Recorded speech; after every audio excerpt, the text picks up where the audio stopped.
Are you kidding me? Man, I wish somebody had explained this crap to me when I started riding. And that's the theme for today, gang. If you're actively tackling or even thinking about tackling the challenges of riding a motorcycle for the very first time, let's uncover some of the secrets no one ever tells you at the beginning that can help you get past novice and moving right on to journeyman.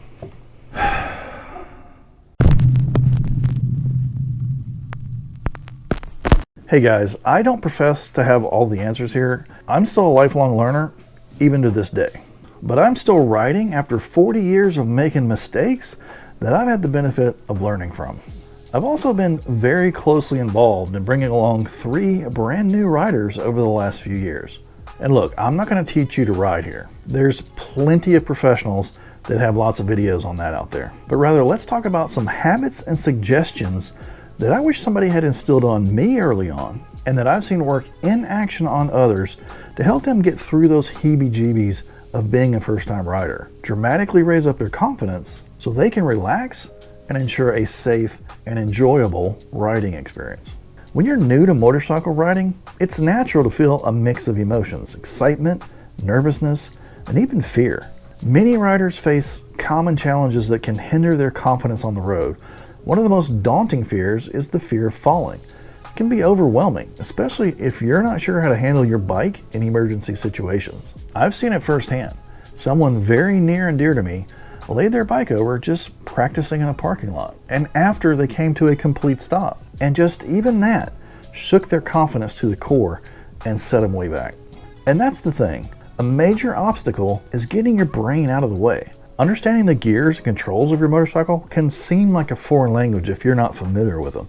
Trying to check off all the things you're supposed to be doing in your brain, well, it can distract you from the actual ride. On top of that, there's the pressure of navigating through traffic and pedestrians and other hazards, all while just trying to have a good time.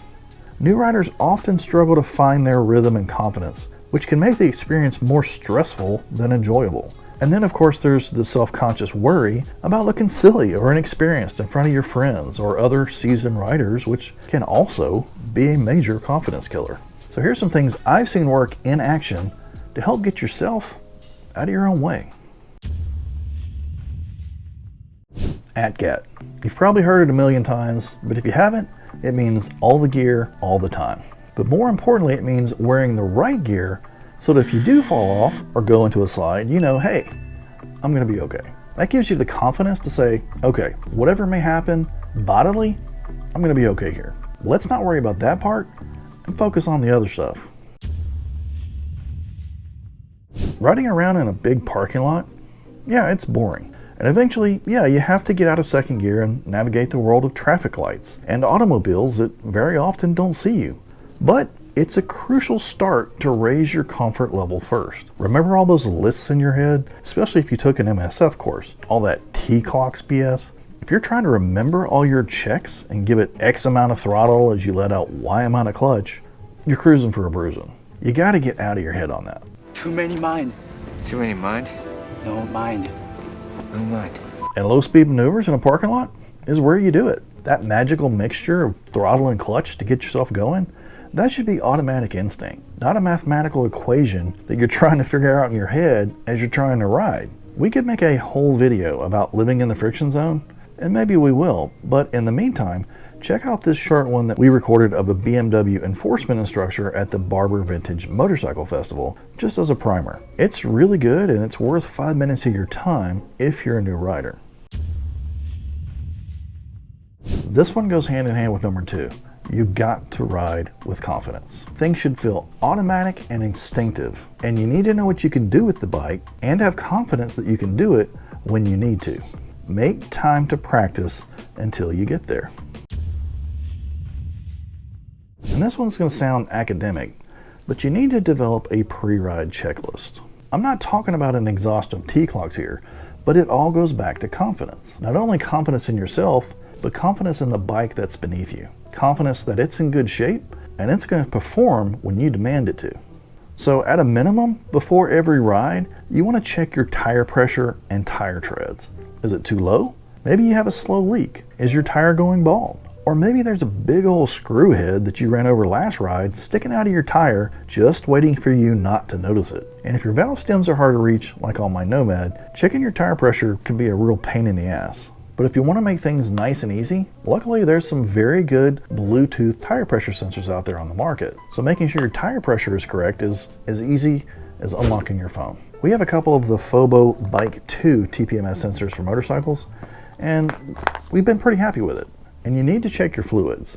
Your oil, brake, and clutch fluids should be just a quick peek at the window into your reservoir to ensure that it's where it needs to be. Check your clutch and your throttle responses as you start up and make sure it's got that expected give and response that you're used to. Again, this should and will become one of those instinctive and automatic things. And pay attention to your brakes as you start off to make sure that they haven't reached excessive wear. Are they activating as quickly as they used to and as quickly as they should? Are they slowing you down like you expect them to at the first stop sign before you've left the neighborhood? Or perhaps you're hearing that telltale grinding sound when you activate them. Might be time for new pads. When things feel or sound strange or out of the ordinary on your bike, don't ignore that. If it's acting or sounding weird, it's probably not just nothing, and it's definitely not going to just go away on its own. If your bike is chain driven, give it a tug. Make sure that the tension and the lubrication is still good. When it comes to bolts and screws, bikes vibrate, and screws and bolts, they're going to wiggle loose. It's just a matter of fact. On this one, maybe not every ride, but periodically make sure that you check some of those really important ones, like your shifter and brake arms. And yes, I've had a shifter come loose mid-ride and had to come to the rescue with duct tape to limp home. It was not ideal. Don't judge me. Lastly, check your lights. You're already hard enough to be seen by cagers, so make sure your high and low beams are working and your tail light too. I've got an old bike whose tail light seems to go out pretty routinely, so I always have an overstock of replacement bulbs, and checking that tail light, it's kind of become sort of a religion. You know, maybe I need to redo that wiring, which I did myself decades ago. Nah. This might all seem like a long and overcomplicated pre-check list as I'm going through it here in this video, but it's really not. It shouldn't take you but just a minute to check the tires as you're getting on, check those fluid windows, wiggle some important bits to make sure they're not loose, flash your lights on and off you go. Boom, boom, boom, boom. Yeah, I said it. Join a riding group. I'm not talking about going on a group ride. That could very well be disastrous for a new rider. But I mean, there are riding groups out there that you can join for advice, camaraderie, and yeah, even those group rides when you're ready. The types of riding groups I'm talking about usually share some kind of common thread, like the model of bike that you ride or the brand of bike that you ride. And they often have forums where you can get a wealth of advice and shared experiences specific to your situation. We own 3 Vulcans, so I belong to a Vulcan Riders forum. It's a great resource for things specific to my bikes that others have already experienced or been through, like aftermarket parts or maintenance or specific quirks about the bike itself, whatever they may be. And 5,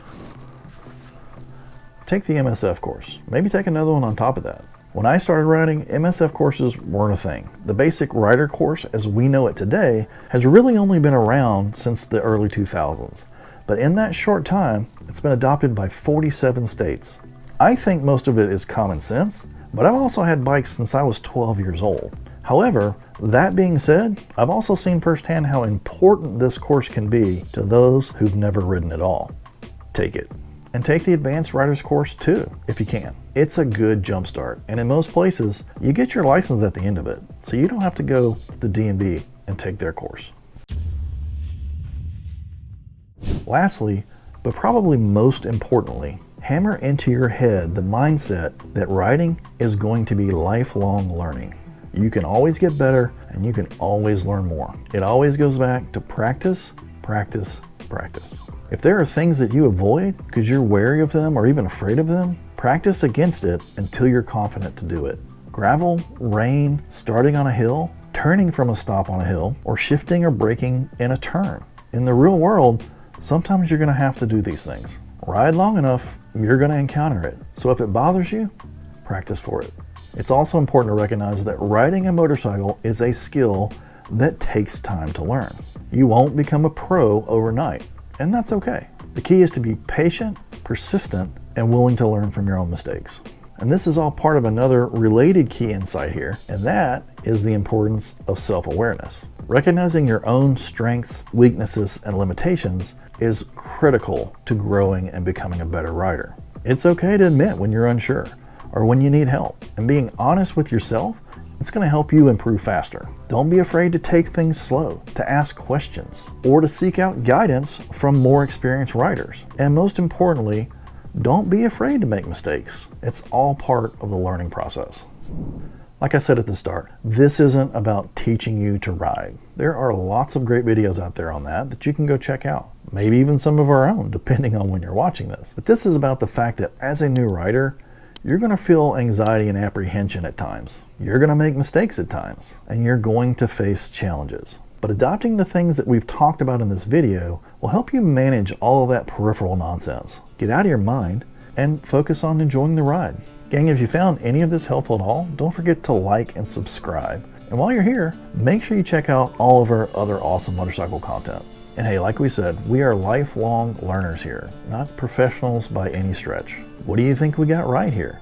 What do you think we got wrong? What are some secrets that you wish someone had told you when you were a new rider? Share it with the community in the comments below. Meanwhile, we'll keep bringing you along for our rides. And until then, we'll see you in the next one.